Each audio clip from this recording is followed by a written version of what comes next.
కళ్యాణ్ గారితో సినిమా చేస్తే నా అదృష్టం ఏంటంటే మనం ఏ సినిమాకి వెళ్ళా మన సినిమా ప్రమోషన్ జరిగిపోతుంటుంది అక్కడ. ఫస్ట్ ఒక డైరెక్టర్ పక్షపాతిగా ట్రైలర్ చూడగానే నాకు ఫస్ట్ నాని గురించి మాట్లాడించింది. నాని ఎక్స్ట్రాడినరీగా ఉంది ట్రైలర్, సూపర్ కట్. అతనే ఎడిటర్ అని కూడా చెప్పారు.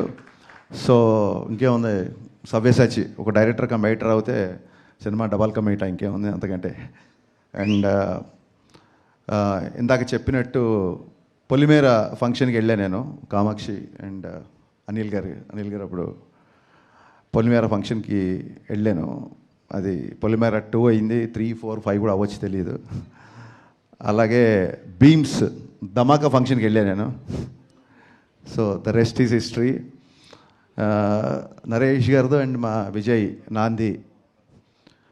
సో అలాగే అదే ఆ రకంగానే చిట్టూరు సీన్ గారికి పవన్ గారికి కూడా అదే సెంటిమెంట్ వర్కౌట్ అవ్వాలని మనస్ఫూర్తిగా నమ్ముతూ ఈ సినిమా పొలిమేరలు దాటి ధమాకా సౌండ్ ఇవ్వాలని మనస్ఫూర్తిగా కోరుకుంటున్నా. చాలా మా విజయ్ చెప్పినట్టు చాలాసేపు మాట్లాడారు అందరూ.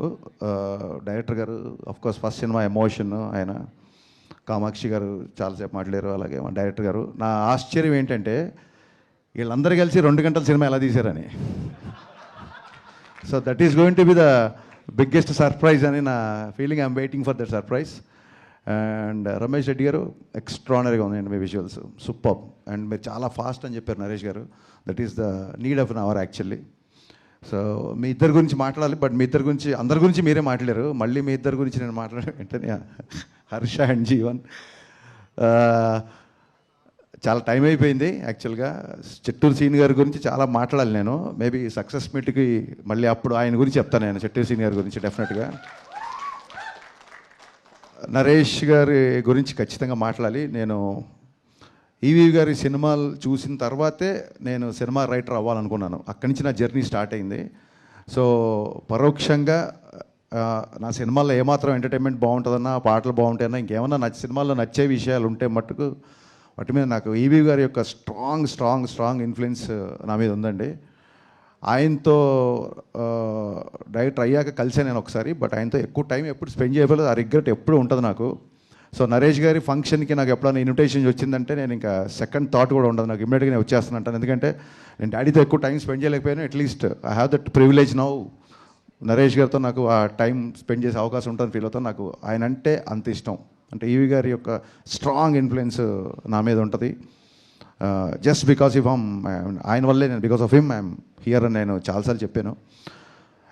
నేను కంటిన్యూగా ఇంతమంది కొత్త డైరెక్టర్లు అని అన్నప్పుడు నేనే ఇంకా లెక్క అడుగుదామనే టైంకి విజయ్ చెప్పాడు 35 మంది డైరెక్టర్లు అంటే.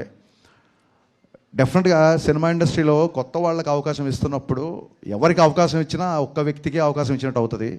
బట్ ఒక డైరెక్టర్కి అవకాశం ఇస్తే ఆ డైరెక్టర్ వలన ఒక 200-300 టెక్నీషియన్లు, ఒక 6 నెలలు, ఆ తర్వాత ఒక కొత్త లిరిసిస్టులు, అబ్బాయిలాగా ఒక కొత్త లిరిసిస్ట్ వచ్చినట్టు, ఒక కొత్త కొరియోగ్రాఫర్ వచ్చినట్టు.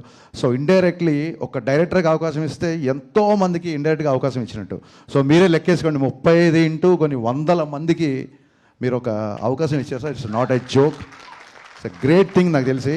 అండ్ ఇందాక విజయ్ చెప్పినట్టు ఆయన అసలు చెయ్యని జోనర్ లేదు. అసలు నాంది అవ్వచ్చు, గమ్యం అవ్వచ్చు, వెనకాలకి వెళ్తే వేదం అవ్వచ్చు, ఇంకోటి సినిమా విశాఖ ఎక్స్ప్రెస్ నాకు చాలా ఇష్టం, హిచ్కాక్ గారి నవల్ బేస్ మీద చేసిన సినిమా.